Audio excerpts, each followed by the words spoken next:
The Confederacy has a very legitimate argument that we shouldn't be using mind changers because mind changers have been detrimental to our people. We're talking about what was considered a drug. It was a controlled substance, and now it's legal. I think the time is now just to stop treating it like it's some kind of a destructive drug when it's not. It's very far from that. We've had the experience with the tobacco industry has been one of the biggest topics, really. There's got to be safeguards. This time around, we're not allowing some outside criminal element to come into our community or some outside element to benefit more than we would. The Mohawk word used for cannabis is gayungwaksa, which loosely translates to bad tobacco. And as many of our Mohawk communities look at how or if they will capitalize on Canada's decision to legalize marijuana, there have been ongoing debates at the grassroots level on whether or not cannabis has any cultural significance. Taking that discussion one step further are many of the cannabis retailers from within these Mohawk communities who continue to challenge federal and provincial laws, saying it's the inherent right of the Iroquois people to make medicine and to establish their own economy. Philosophy that is derived from the Haudenosaunee Confederacy, a traditional form of government. That position is in stark contrast to that of other traditional Mohawk leaders who oppose cannabis altogether, like the Mohawk Nation branch in Kahnawake, who released a statement recently saying cannabis is not a traditional medicine. The cannabis that has THC in it, the one that gives you a high, it's not a traditional medicine. It wasn't here before. It came later. And so this whole idea that we've always used it is not true. There's nothing in our really traditions that indicate that we did. We can't support the recreational use of cannabis. We can support that as a medicine for medicinal purposes, those that need it. But we think we maintain the position that cannabis with THC in it is a mind changer, just like alcohol, and that it's not really good for our people to be using that kind of cannabis.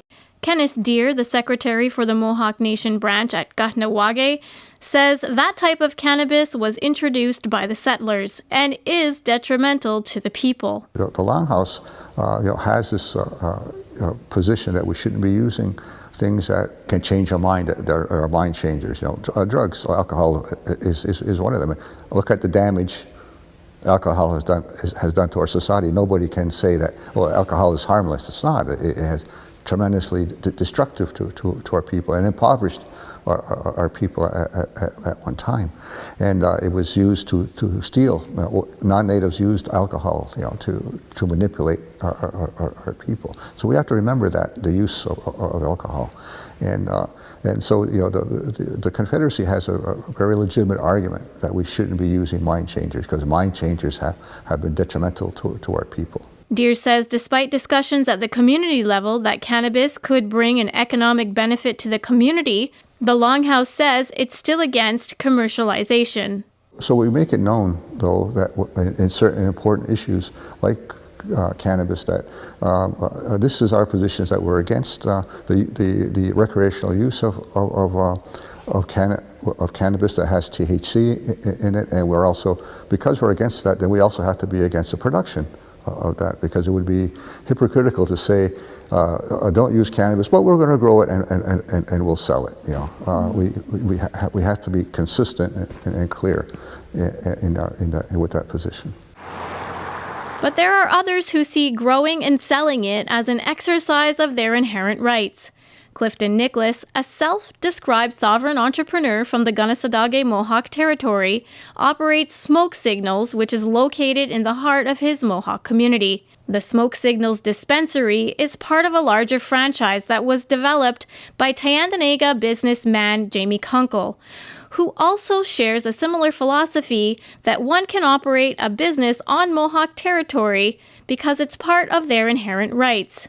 I think as a Umgwehuma person, as someone who's sovereign, I have a right to an economy. And if I follow Canada's guidelines, I'll never get anywhere. I'll still be a poor Indian on the res. So doesn't suit me. It never suits me. I will not do that. I struggle. I work hard at what I'm doing, and I think that I have a right to do this. I'm not harming anybody. As long as I don't do any harm, I don't see any problem with it. It's the same thing like, oh, it's illegal. You're selling cigarettes. They're not taxed. It's the same difference though. It's the same thing. You know, I feel that we have a right to do this. I feel that we have a right to exploit this for our benefit, both economically and physically and spiritually if we need to. Nicholas says although he knows he's no physician or pharmacist, he does take the time to get to know his clients and their needs. They come to me asking, I'm obligated at that point to do that. I do vet people. I do make sure that they're getting the right things. I just don't sell to anybody. I had one elderly lady come in who wanted cannabis, but I asked her, said, how's your heart? Are you on any heart medication? Says, yes, I get palpitations. Then you better go see these other people who have doctors and professionals to check you out to make sure that you're not having any negative interactions. I've had a couple of people with mental health issues who, if they use cannabis, can have a psychotic episode. I refuse service. I do this often. Smoke Signals is the first marijuana dispensary in Kanesatake, and Nicholas says cannabis is a medicine and people need to start treating it like one. I think the time is now just to stop treating it like it's some kind of a destructive drug when it's not. It's very far from that. And I'm working hard with this store and with me speaking, out about, trying to dispel the stigma, particularly amongst our people. I think we're really, given our histories and everything, I think we're very sensitive to this subject right now. And I think we rightfully should be, but I don't think we should dwell in ignorance. Nicholas is one of the very few community members carving their own space in the local Kanesatake retail market. The sale of cannabis in the community isn't legal yet. Serge O.D. Simon, Grand Chief of the Mohawk Council of Kanesatake, says when it comes to developing legislation, everything is still up in the air. Simon says that due to lack of resources, the opportunity could altogether disappear, like smoke on the water. We've been looking at it for well over, a year and a half on what we were going to do when this gets legalized, but it always came back to a lack of resources to try to hire the right professionals to guide us and help us put this together. The Grand Chief says that creating legislation in his community is tricky and that the MCK only wants to ensure it reflects the diverse perspectives on cannabis.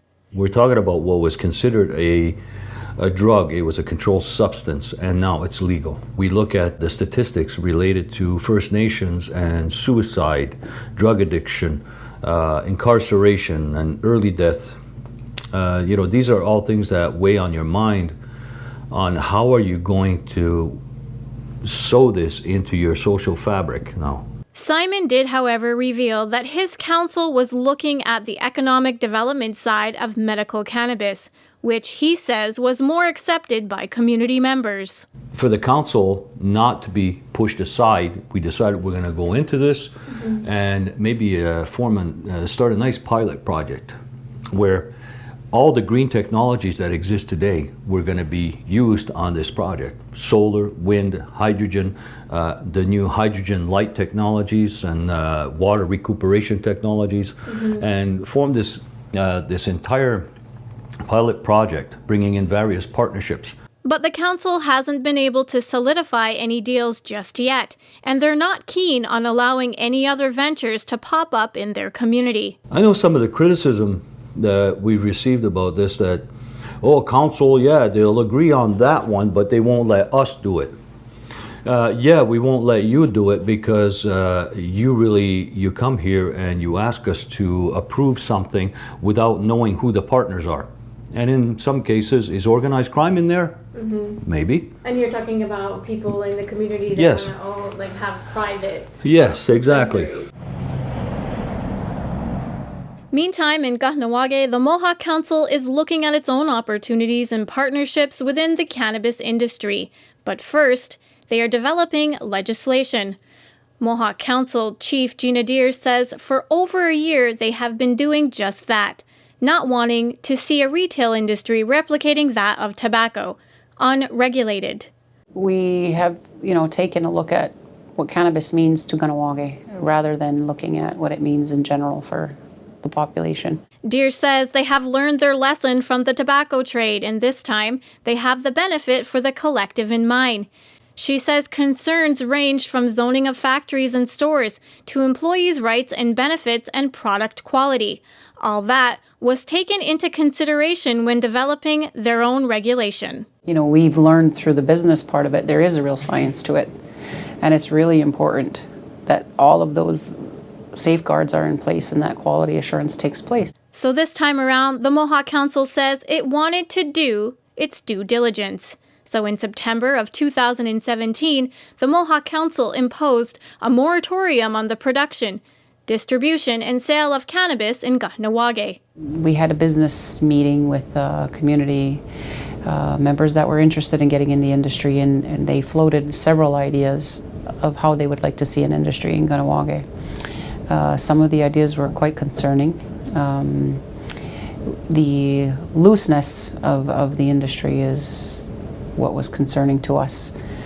First of all, this product has got a recreational use and a medicinal use, right? And it's very important for somebody who's using it as a medicine to get something that has, you know, quality assurance. It seems the topic of quality assurance was on everyone's mind as the date to legalize marijuana in Canada grew closer. And as the Mohawk Council was in the final stages of developing legislation, they faced heavy criticism from local entrepreneurs about the process they were using to develop regulation. Why are the people not being allowed to participate? We can come together in one room, develop this law together. We don't have to have this at odds. This is you guys that are doing this. You're putting this on us. We don't want to. We want to work together. But Deere says the steps that the Mohawk Council took were justified. Having the law really is our first step, right? And then the regulations will come after, and there's a board that will be functioning to make those decisions on regulations. And it's not going to be the Mohawk Council who does that. In the Mohawk community of Akwesasne, which straddles the U.S.-Canadian border, a company known as 7 Leaf became the first Indigenous-owned medical cannabis facility in Canada licensed by the federal government. Mohawk Council of Akwesasne Chief Eddie Roundpoint says 7 Leaf is the perfect example of how MCA can create an industry that will be of economic benefit to both the private and public sectors. They've achieved a great success. It was an arduous process for them. It took many years because they had to follow the guidelines under Health Canada.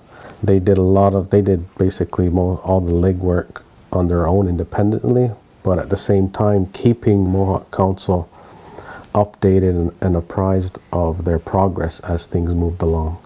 We'll be able to package anywhere from 500 to 1,000 grams in one. Council thinks it should look like a balance between the public sector and as well as the private sector. In describing each one, you look at the public sector as the oversight, the development of the law, the licensing, the enforcement, and then when you look at the private sector, it's the economic factor, being the retail industry. Roundpoint says prior to October 17th, when marijuana became legal in Canada, the MCA passed interim legislation for their community. That was our first step, is to get something in place prior to demonstrate that we had begun establishing the framework for the future cannabis law, which is under development. Regulations were developed around several important areas. And a lot of it evolves around protecting the public safety, protecting the youth, as well as the health and education component. In relation to the youth, it was done by, one of the areas we focused on was restricting their access to cannabis.